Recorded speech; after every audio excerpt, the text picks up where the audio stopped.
Glória a Deus. Tem coisa mais maravilhosa do que essa? Saber que nós servimos a um Deus que está conosco. Pela manhã, Ele está conosco. À tarde, Ele está conosco. À noite, Ele está conosco. À madrugada, Ele está conosco. O tempo está bom, está favorável. Ele está conosco. Estamos enfrentando circunstâncias difíceis. Ele está conosco. Que coisa maravilhosa é poder saber que ainda que a gente passe, como diz a palavra lá em Isaías, quando nós passamos pelo fogo, Ele está conosco. Quando a gente passa pelas águas, as águas não nos submergem, porque Ele está conosco. Amém? Ele está conosco e Ele está aqui. Eu tenho essa boa notícia para dar para você. Ele está aqui. O nosso Deus está aqui. Aleluia. E Ele há de falar conosco. Eu quero que você abra a sua Bíblia. Vou dar uma segunda chance para quem está aqui presencialmente. Abra a sua Bíblia.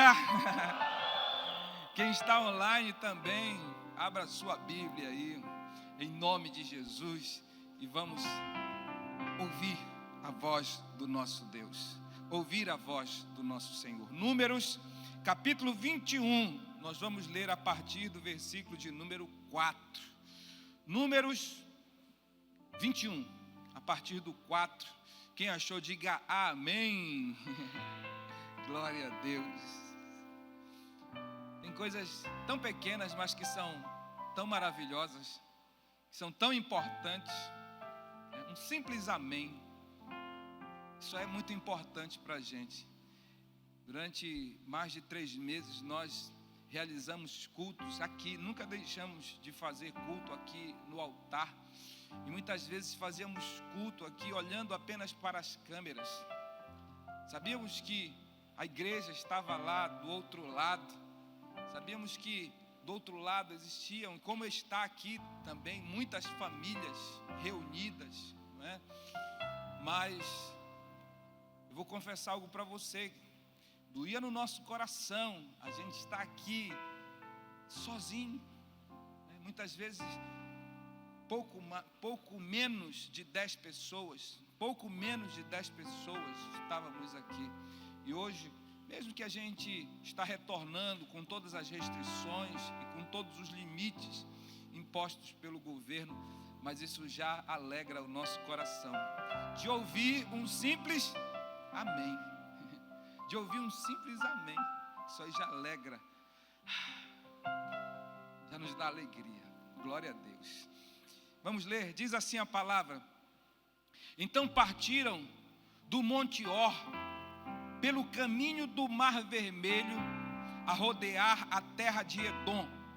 Porém a alma do povo angustiou-se naquele caminho, e o povo falou contra Deus e contra Moisés. Por que nos fizeste subir do Egito para que morrêssemos nesse deserto? Pois aqui nem pão nem água há, e nossa alma tem fastio desse pão tão vil. Então o Senhor mandou entre o povo serpentes ardentes que picaram o povo, e morreu muita gente em Israel. Por isso o povo veio a Moisés e disse: havemos pecado, porquanto temos falado contra o Senhor e contra ti.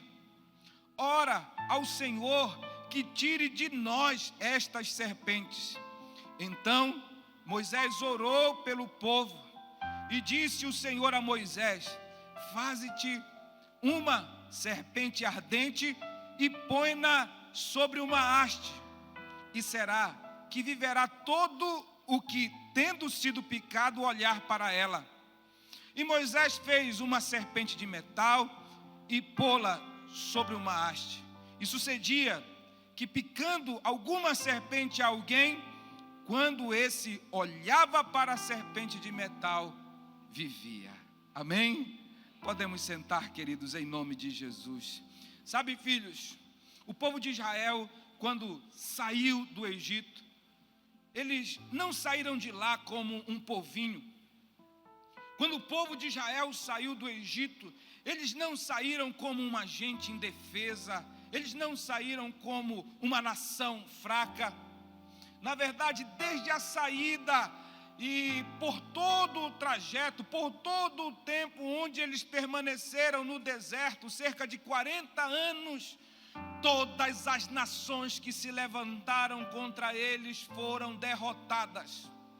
Desde a saída e em todo o trajeto, no tempo em que eles permaneceram caminhando na direção da terra da promessa, todos os povos, todas as nações, todas as tribos que se levantaram contra eles foram derrotadas, pereceram.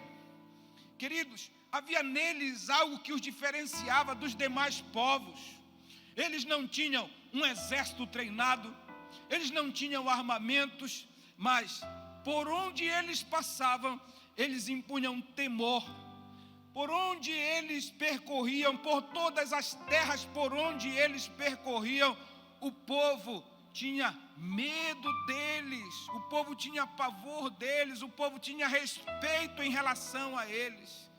Olha, preste atenção aqui, olhando o que Deus fez com o povo de Israel, com a nação de Israel, nós podemos dizer que da mesma forma Ele tem feito conosco.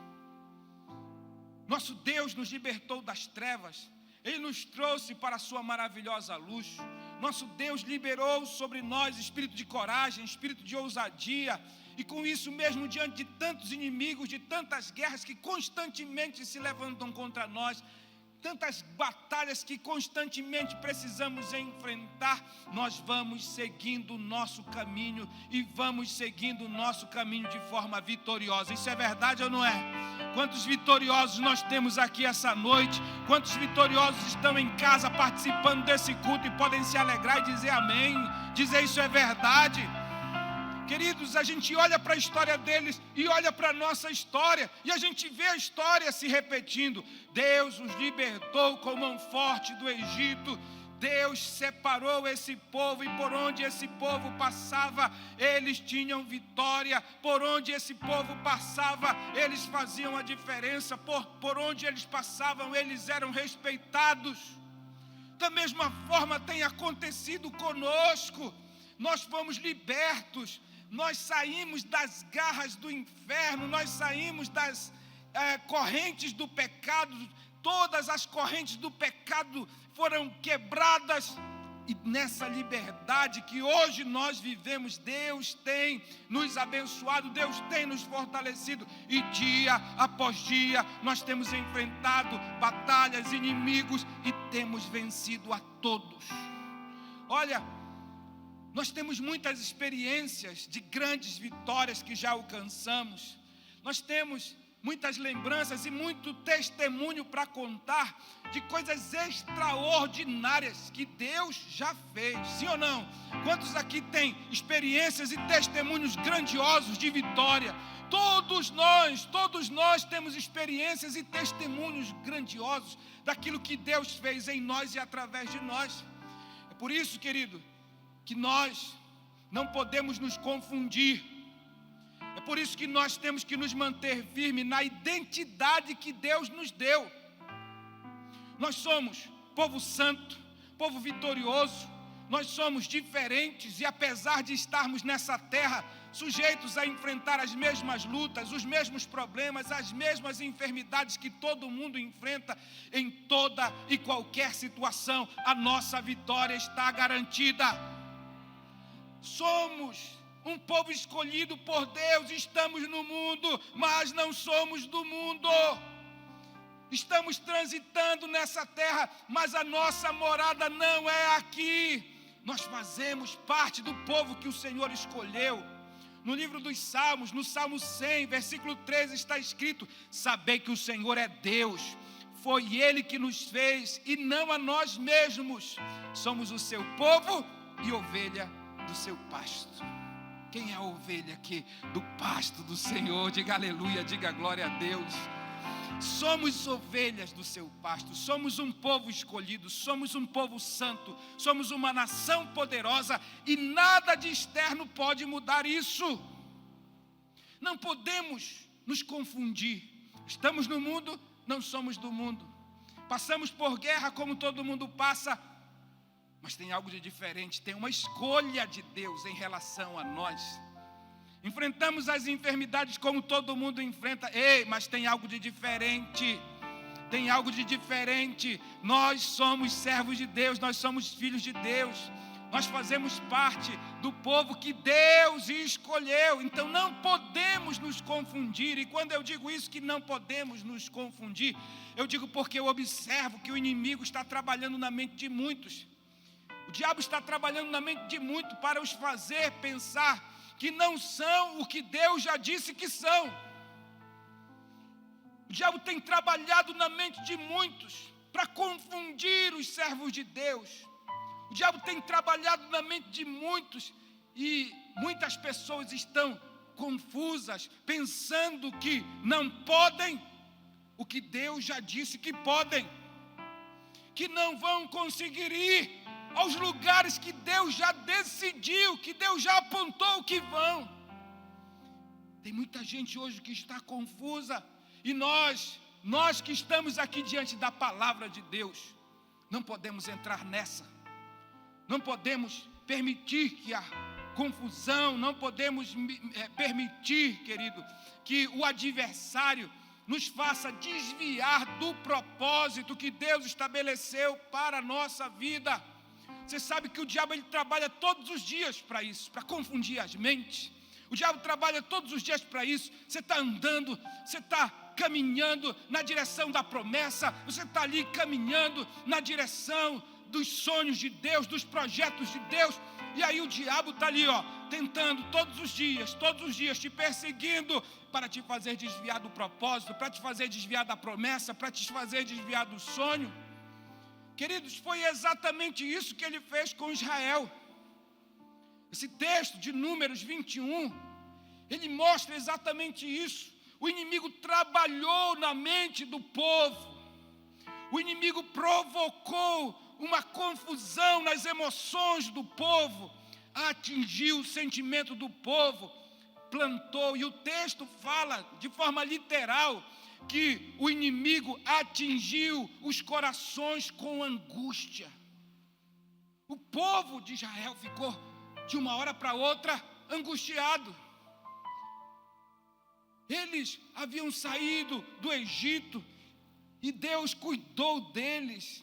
Eles haviam saído do Egito, Deus protegeu a eles, Deus deu vitórias extraordinárias para eles.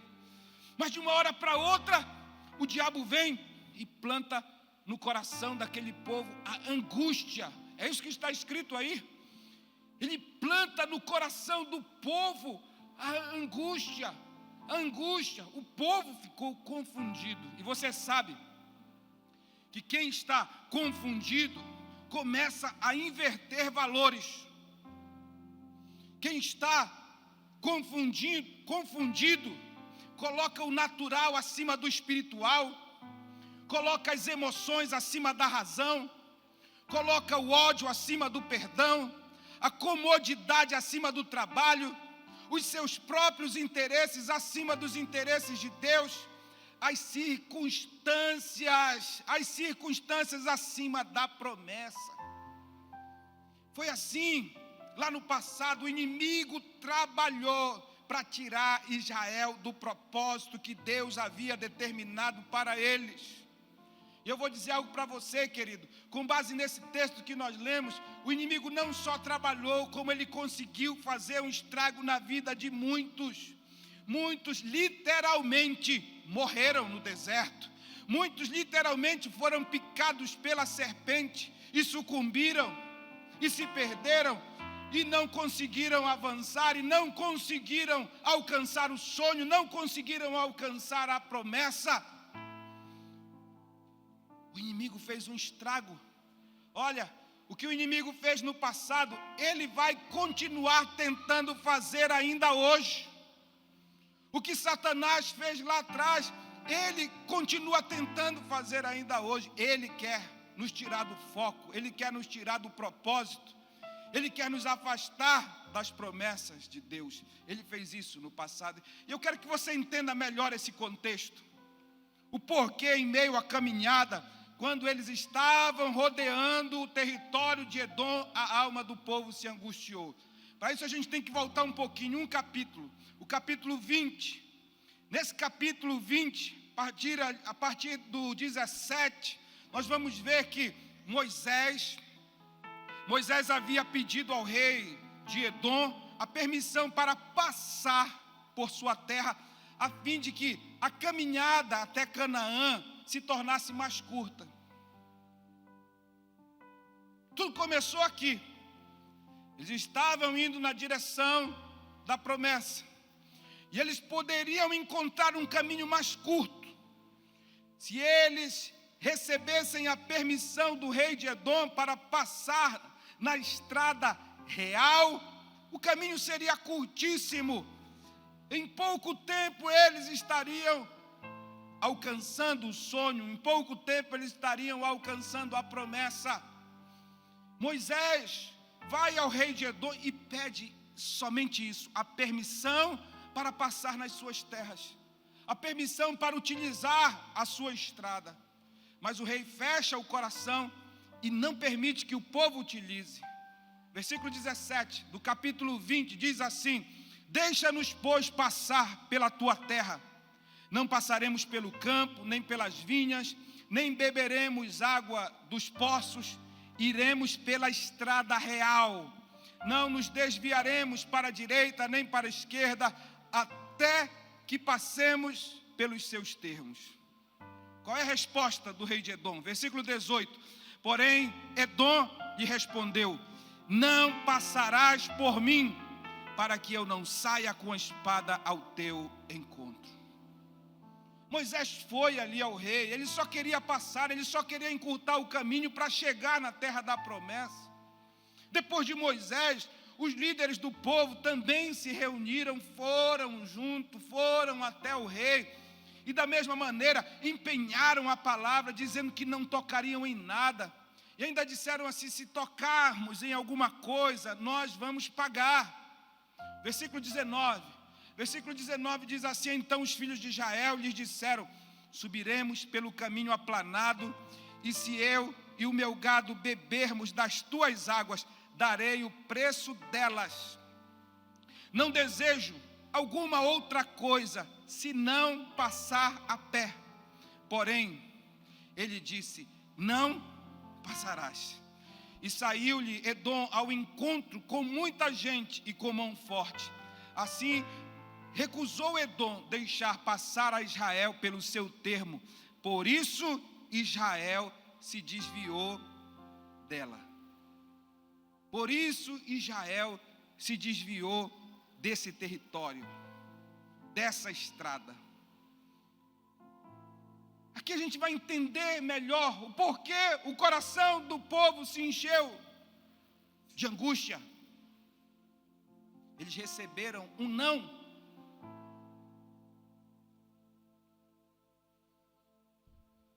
Eles teriam um caminho curto para alcançar os seus objetivos.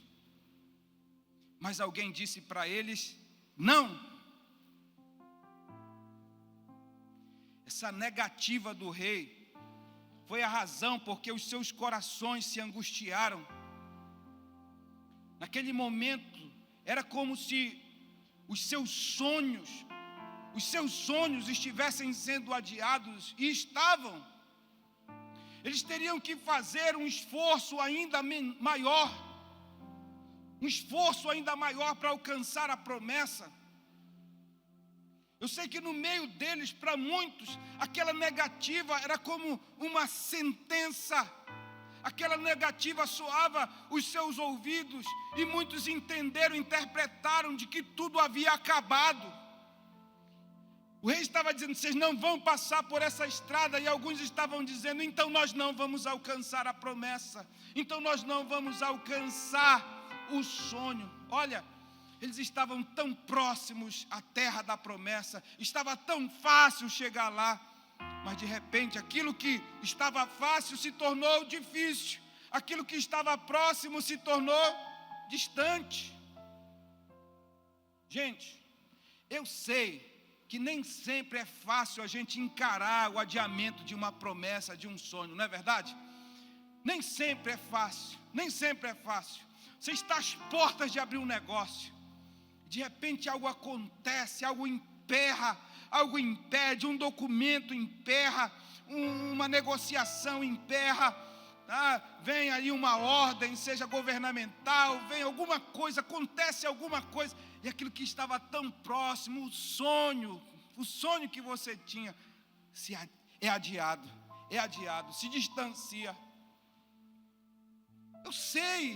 Eu sei que não é fácil encarar um adiamento, eu sei que não é fácil a gente enfrentar um não, eu sei que não é fácil a gente ser contrariado, eu sei que não é fácil, eu sei que isso naturalmente gera em nosso coração um nível de frustração. Poxa, você está esperando que algo aconteça, e vai acontecer, pastora, nesses dias, e de repente não acontece, só vai acontecer no ano que vem, só vai acontecer no mês que vem. Puxa, dá uma frustração, naturalmente dá uma tristeza. Não é fácil, a gente não gosta de fazer contornos para chegar no nosso alvo. A gente, se tem um caminho mais fácil, por que não entrar no caminho mais fácil? Então não é fácil. Mas sabe, queridos, o erro deles não foi se deixar tomar por uma frustração natural. O erro deles não foi se deixar tomar por um certo nível de tristeza. O erro do povo foi que eles começaram a se contaminar. E um contaminou o outro, e um contaminou o outro, e daqui a pouco havia um sentimento geral de angústia, de frustração. Esse foi o erro daquele povo. Eles não conseguiram alcançar no tempo em que eles gostariam de alcançar, e isso tornou assim algo tão grande, tomou uma proporção tão grande, a ponto de eles se contaminarem com sentimentos malignos, com sentimentos carnais. Olha, querido, você não alcançar algo que você tanto esperava, não é o problema. Eu não alcancei o que eu esperava essa semana, não tem problema, uma nova semana está iniciando hoje. E aquilo que você não alcançou na semana passada, você pode alcançar essa semana. Apóstolo, mas eu estava esperando alcançar algo nesse semestre. Ei, já está terminando o semestre, nós já vamos entrar um próximo semestre, o segundo semestre, e eu creio que esse segundo semestre vai ser muito, mas muito melhor do que o primeiro, em nome de Jesus. Vai ser, nós precisamos ter essa mentalidade. Olha, a gente não perde a unção, a gente não perde o poder. Deus não deixa de ser Deus, Deus não deixa de prover, porque algo frustrou as minhas expectativas. Deus não deixa de ser Deus, porque, pastora, você não recebeu aquilo que você queria receber, você não viu realizar o que você gostaria de realizar. Deus não deixa de ser Deus. O poder que está sobre a sua vida, a unção que está sobre a sua vida, ela não é anulada, porque algo é adiado. Ei, se Israel tivesse encarado a negativa de Edom por esse prisma, eles teriam poupado a vida de muitos. Mas, infelizmente, aquele povo abriu o coração para os sentimentos carnais, acolheram a angústia, e movidos por essa angústia, eles fizeram um grande mal contra si. Eles abandonaram a sua identidade de povo escolhido de Deus, eles abandonaram a sua identidade de santos, eles abandonaram a sua identidade de nação vitoriosa, fizeram mal contra si mesmo. O texto vai dizer que por causa disso, que por causa da negativa, eles acolhem angústia, e movidos pela angústia, eles se levantam contra Moisés, eles se levantam contra Deus. Olha, queridos, o estrago que o inimigo fez no coração dos israelitas foi tão grande, que eles se levantaram contra o próprio Deus e contra aquele a quem Deus levantou para estar à frente deles, para conduzi-los. Eles esqueceram de conceitos simples como gratidão, obediência, honra, respeito, temor. Eles esqueceram que nem sempre as decisões que um pai toma na sua casa vai agradar os seus filhos. Eles esqueceram que nem sempre a decisão de um líder terá o apoio da maioria. Eles esqueceram que nem sempre os planos de Deus estão em harmonia com o nosso plano. Foram tomados ali por aquele sentimento, frustração. Foram tomados por aquele sentimento, deixaram-se dominar. O grande problema não é eles terem tido um nível de frustração, eles foram dominados pela frustração. A frustração se transformou numa angústia, e essa angústia foi contaminando todo mundo. Esse foi o maior problema deles. E aí não entenderam que os planos de Deus nem sempre vão estar em harmonia com os nossos planos. Eu quero te dizer isso essa noite. Talvez você está esperando algo, e esse algo não veio acontecer. Tudo isso faz parte de um plano de Deus. Ah, meu apóstolo, mas quer dizer que eu tenho que dar uma volta maior? É isso mesmo. Deus é Deus, e Ele sabe o que é melhor para você. Sabe ou não sabe? Então levante a sua mão direita e diga: Deus sabe o que é melhor para mim. Não, você vai falar mais alto, porque eu sei que tem gente que está dizendo isso, mas o coração está apertado. Hoje nós vamos tirar esse aperto do coração, essa angústia do coração.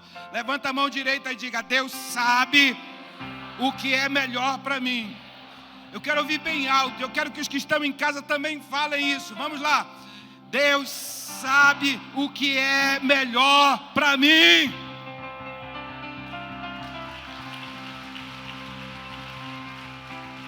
Deus sabe o que é melhor. Se é preciso dar uma volta, dá uma volta, dá uma volta. Você já chegou até aqui. Ei, você já andou tanto, você já viu tantas vitórias, Deus fazendo na tua vida, Deus fazendo na tua casa, na tua família, nos teus negócios. Se tem que andar mais um pouquinho, continua andando um pouquinho mais. Não sai da vontade de Deus, não abre mão de ser fiel a Deus, não te volta contra o Deus que tem te abençoado. Queridos, é muito fácil a gente dizer: se eu estivesse no lugar do fulano, eu não faria dessa forma, eu não tomaria essa decisão. É muito fácil a gente dizer isso. É muito fácil a gente dizer: se eu estivesse no lugar de Deus. Eu fico imaginando aquele povo. Aquele povo estava dizendo exatamente isso: se eu estivesse no lugar de Deus, esse rei não nos afrontaria desse jeito. Se eu estivesse no lugar de Deus, esse tal de Edom já estaria fulminado. Eu já teria mandado um raio sobre a cabeça dele. Quem nunca pensou assim? Que atire a primeira pedra.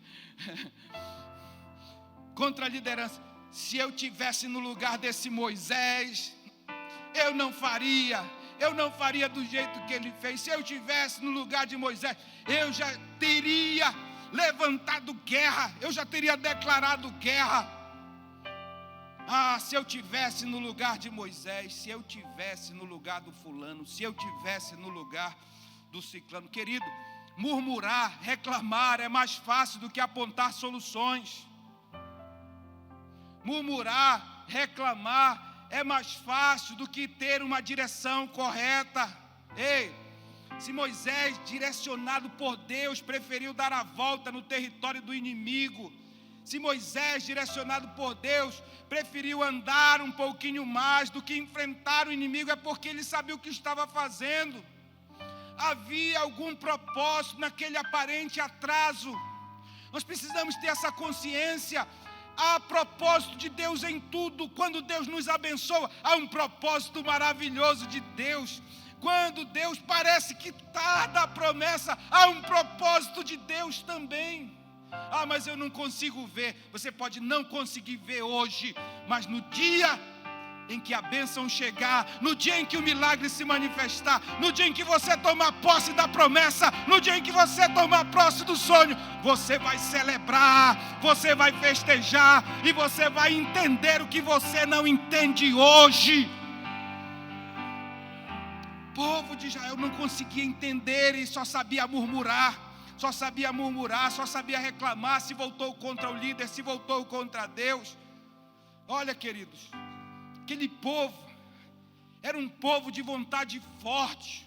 E eu vou dizer algo para vocês: nós estamos vivendo no meio assim de uma geração também de vontade forte. Uma geração que não aceita que as coisas fujam do seu controle. Para muitos, Deus só é Deus quando cura, quando prospera, quando atende a oração. Deus não curou, Deus não prosperou. Eu pedi tanto um carro e Deus não me deu. Eu pedi tanto uma casa e Deus não me deu. Eu pedi tanto que Deus abrisse essa porta de emprego e Deus não me deu. Agora eu me volto contra Deus, porque Deus não é mais Deus na minha vida. E aí começa a murmurar, e começa a murmurar. Olha, você está errada. Eu agora descobri um outro caminho, um caminho de felicidade, um caminho de alegria. Enquanto eu estive servindo a Deus, a minha vida era só angústia, era só dor. E começa a murmuração, e começa a murmuração. E daqui a pouco todo mundo está contaminado pela murmuração, está se voltando contra Deus. Querido, que o Senhor tenha misericórdia de nós. Que o Senhor tenha misericórdia de nós. Essa tem sido a minha oração. Enquanto Deus estava me dando esta palavra, enquanto Deus estava falando comigo, eu fiquei orando e eu continuo orando. Que o Senhor tenha misericórdia de nós, que o Senhor nos ajude, que o Senhor nos faça saber que os planos dEle, que os projetos dEle são e serão sempre maiores do que os nossos projetos. Que o Senhor nos ajude, que o Senhor nos faça continuar caminhando mesmo nos momentos onde nós não entendemos. Mas Senhor, eu esperava, eu tinha a certeza de que algo aconteceria hoje, e o Senhor me faz dar mais uma volta. Meu irmão, é só mais uma volta. Meu filho, é só mais uma volta. Vai caladinho, vai obediente, porque o Deus que já te abençoou até aqui, Ele vai continuar te abençoando. Se você está entendendo isso, se expressa na presença de Deus. Diga glória a Deus, diga aleluia. Não podemos nos mover pela angústia. Não podemos deixar que a frustração tome conta do nosso coração. Não podemos, porque se fizermos isso, se permitirmos que a frustração tome conta da nossa alma, invada a nossa alma, nós vamos fazer coisas terríveis. Coisas terríveis. Imagina, eles se voltaram contra Deus, eles se voltaram contra o seu líder, e não parou por ali. Eles desprezaram o maná, eles chamaram de vil o maná. Querido, maná era o pão que eles recebiam graciosamente de Deus todos os dias, segunda, terça, quarta, quinta, sexta. Só não no sábado, porque na sexta eles tinham que recolher em dobro, mas no domingo já estava lá o maná novamente sendo liberado para eles. Graciosamente Deus entregava para eles o maná. O maná era o símbolo da palavra de Deus, era o símbolo de algo que os alimentava, que os sustentava. Então, quando Israel despreza o maná, eles estavam de certa forma desprezando a direção de Deus, os princípios de Deus. Era isso. Quando eles chamam de vil o maná, eles estavam condenando a palavra, eles estavam se colocando contra a palavra. Sabe, o que me deixa muito triste é ver que essa mesma atitude se repete em nossos dias. Essa atitude perversa se repete ainda hoje. Tem muita gente desprezando a palavra, tem muita gente desprezando o ensino, a instrução, especialmente quando a palavra não está de acordo com o que essas pessoas querem ouvir. Tem muita gente que rejeita a palavra, porque a palavra não satisfaz o seu desejo, não satisfaz a sua vontade. Por isso que hoje a gente vê esse movimento nas igrejas, tá? Quando houve uma palavra aqui mais dura, quando houve uma palavra aqui de exortação, de ademoestação, a pessoa corre para a igreja ali na esquina e sai correndo para outra igreja, sai correndo para outra igreja. O que essas pessoas estão dizendo? Pão vil, maná vil. Eu não quero essa palavra. Eu sei que tem muita gente que está me ouvindo aqui nas redes sociais, que talvez não escreva isso, não diga isso, mas no seu coração está pensando isso. Que palavra dura! O apóstolo não poderia pregar uma palavra dessa publicamente. Ué, e eu vou pregar uma palavra dessa para quem?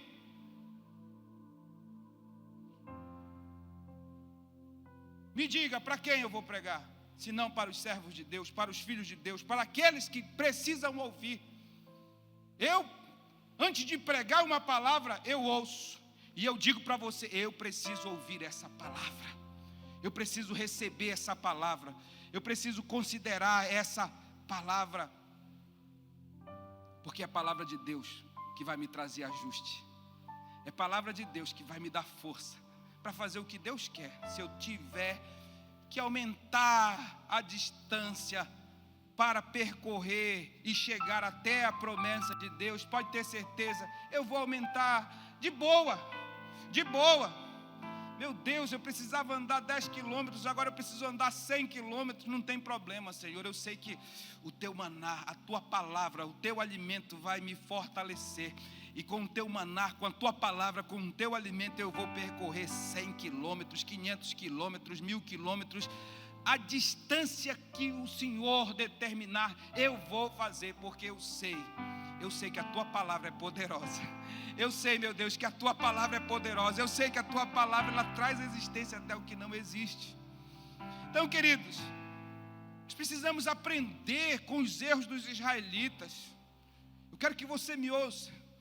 Jamais despreze o maná. Jamais despreze o pão que Deus tem enviado para te fortalecer. Vou dizer algo aqui. Falava no culto das 5. Às vezes eu sei que não é por mal. Alguém nos encontra aí na saída do culto e a pessoa diz: apóstolo, essa palavra de hoje foi poderosa.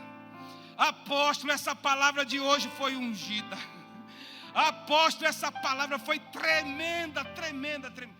Aí eu fico me perguntando, e a da semana passada? E aí eu fico me perguntando, não falo nada, mas a mente está trabalhando. E a da manhã que a apóstola pregou? E a da sexta-feira que a Fernanda pregou?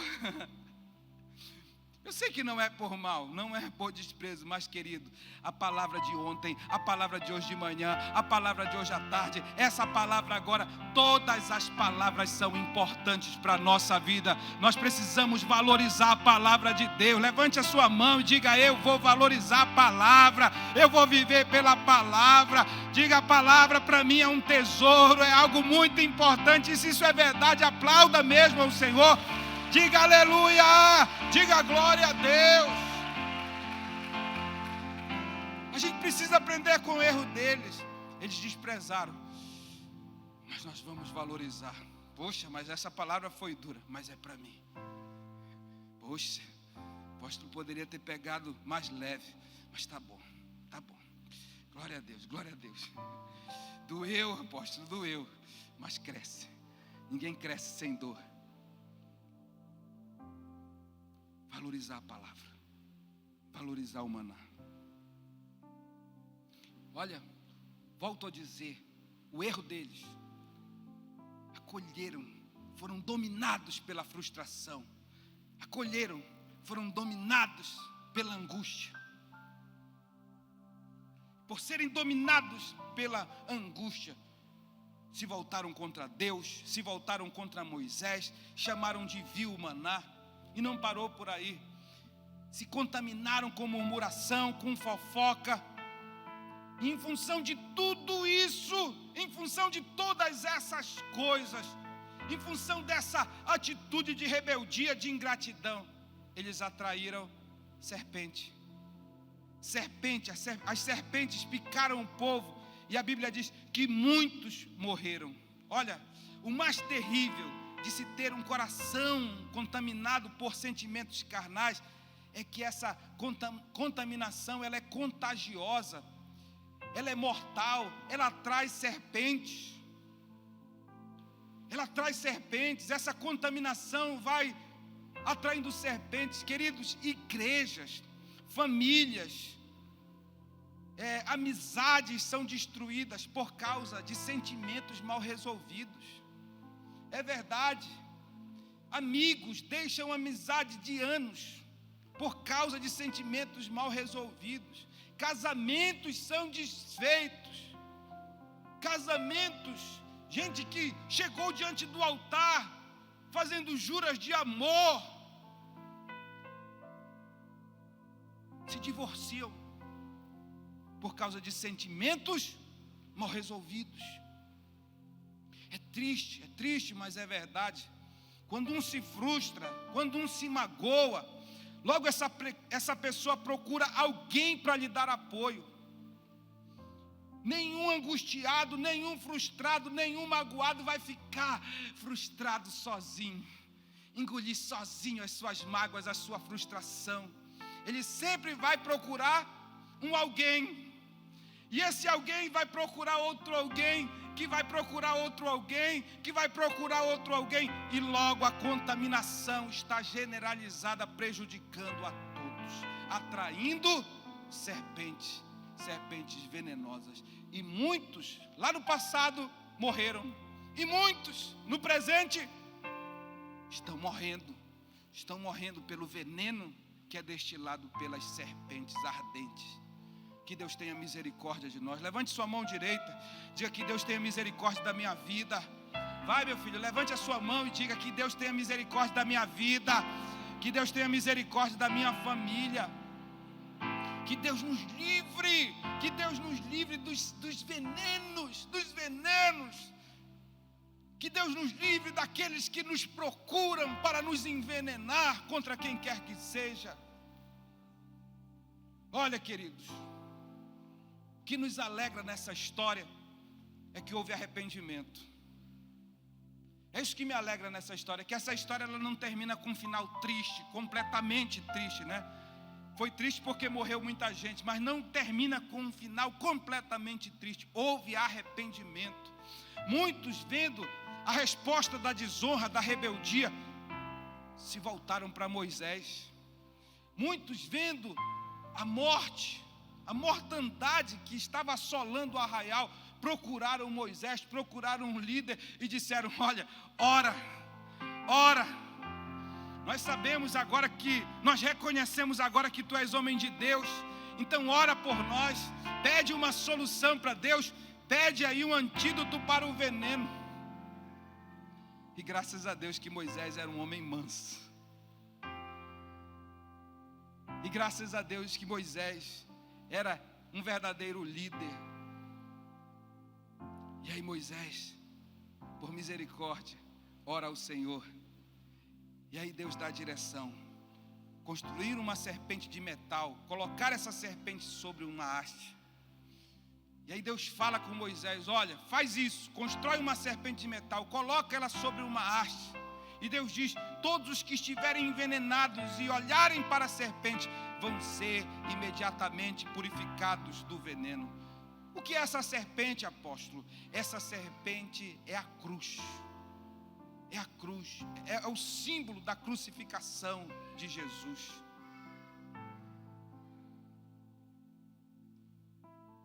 Essa serpente que foi erguida lá no deserto aponta para o sacrifício que Jesus Cristo fez na cruz do Calvário, um sacrifício que anula toda e qualquer maldição, um sacrifício que neutraliza o veneno de qualquer serpente. Olha, querido, perdeu a identidade, estava caminhando tão bem, era um povo vitorioso, perdeu a identidade, fui contaminado, o que fazer? Tem um antídoto, olha para a cruz, fui contaminado, tem um antídoto, te arrepende e coloca ali na cruz,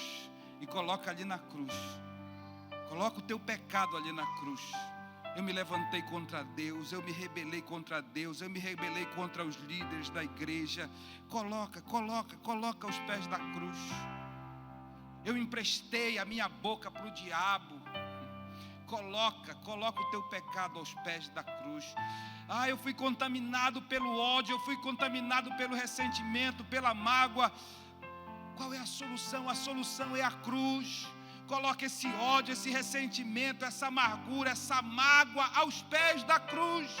Olha, eu não sei como está o teu coração, eu não sei como você tem passado essa semana, eu não sei se você está frustrado, se você está decepcionado, mas uma coisa eu sei, que hoje, Jesus está esperando que você coloque na cruz essa frustração, essa tristeza, essa angústia, esse pecado. Ei, o caminho que vai nos levar à promessa esticou, se tornou mais longo. Tudo bem, vamos para a cruz, vamos receber de Jesus a força, o poder, o ânimo para continuar a caminhada. Ei, você está frustrado porque o teu projeto ainda não se realizou? Vamos para a cruz hoje, vamos desfrutar da presença de Deus. Deus vai te dar hoje um novo ânimo, Deus vai te dar hoje um novo ânimo. E aquilo que aos teus olhos parece impossível, você vai dizer, não é impossível não. Eu estou caminhando com Jesus, eu tenho um Jesus que é vitorioso. Ele venceu a morte, Ele venceu tudo na cruz. E com Ele eu vou vencer. Nós estamos olhando pouco para a cruz. Nós estamos olhando muito para as circunstâncias, a verdade é essa. Por isso a gente tem se frustrado. Se nós olhássemos muito mais para a cruz, absorvêssemos a mensagem da cruz, queridos, nós não estaríamos frustrados, não haveriam tantas desistências, tantas baixas. Se a gente olhasse mais e falasse talvez um pouco mais na igreja sobre a mensagem da cruz, a mensagem que diz assim, você quer ser discípulo de Jesus? Então pega a tua cruz. Morre, nega-te a ti mesmo, neutraliza a tua vontade para viver a vontade de Deus. Nós viveremos mais alegres e mais felizes e mais cheios de fé e mais confiantes, ainda que, puxa vida, não foi agora, mas vai ser amanhã. Puxa vida, chegou amanhã, não aconteceu o que eu queria que acontecesse. Não tem problema, eu confio em Deus e Deus vai me abençoar. Essa é a grande mensagem que nós precisamos absorver hoje. Nós precisamos ir para a cruz. A minha pergunta é, tem alguém hoje aqui que quer ir para a cruz? A minha pergunta é para os que estão em casa. Tem alguém lá em casa que quer ir para a cruz hoje? Apóstolo, essa palavra é para mim. Eu sei, meu filho, é para mim também. Tem muita coisa que a gente precisa deixar na cruz. Tem muita coisa que a gente precisa colocar diante de Jesus. Tem muita frustração, tem muita angústia que a gente precisa colocar diante do nosso Deus, diante do nosso Pai. Por isso, querido, hoje vamos para a cruz, vamos para a cruz, vamos para a cruz. Não vamos fazer como eles fizeram e se levantaram e murmuraram e atraíram serpente. Não, nós não vamos atrair serpente para esse arraial aqui chamado Luz para as Nações. Nós não vamos atrair serpente, para o nosso arraial chamado família. Nós não vamos atrair serpente para esse lugar chamado Paragominas, para esse país chamado Brasil. Nós vamos para a cruz hoje. Esse é o meu convite para você. Tem alguém que quer ir para a cruz hoje? Tem alguém que precisa ir para a cruz? Aposta, eu preciso jogar na cruz frustração, angústia, tristeza, mágoa. Se você tem, vai ficando em pé aí no seu lugar. Em nome de Jesus, vai ficando em pé aí no seu lugar. Levanta as suas mãos nesta noite. Você que quer ir para a cruz, só você que quer ir para a cruz. Você que está em casa, tem alguém aí que quer ir para a cruz? Tem alguém que quer ir para a cruz, que está em casa? Se tem, em nome de Jesus, vai ficando em pé também. Vai ficando em pé em nome de Jesus. Glória a Deus. Maria da Conceição está dizendo que vai para a cruz. A Valdirene também está dizendo amém. A Neide, amém. Glória a Deus, aleluia. A Franciene, amém. A Janice já está aqui com aquelas imagenzinhas de choro, dizendo, eu preciso ir para a cruz. Olha aqui, pastor. A Maria da Conceição Lima está falando que vai para a cruz. A Cláudia, o Gabriel, o Natal, o Ocimar, a Nilza, tanta gente aqui na internet, e aqui na casa de Deus, quantos vão para a cruz essa noite? Levanta as mãos, decida aí, coloque diante da cruz, é pecado, coloque diante da cruz o teu pecado, o Senhor vai perdoar o teu pecado. Coloca diante da cruz a ingratidão, Deus vai perdoar a ingratidão. Coloca diante da cruz a murmuração, coloca diante da cruz o medo, coloca diante da cruz a frustração. Ai, apóstolo, eu estou frustrado, eu não consigo, vamos, joga na cruz essa frustração. Não é porque não deu certo esse ano, não é porque não deu certo esse mês que não vai dar certo. Deus tem um propósito desenhado, preparado, projetado para você, e esse propósito vai se cumprir. Mas a guerra vai ser maior, o desgaste vai ser maior, não importa, o propósito vai se cumprir. Vamos para a cruz.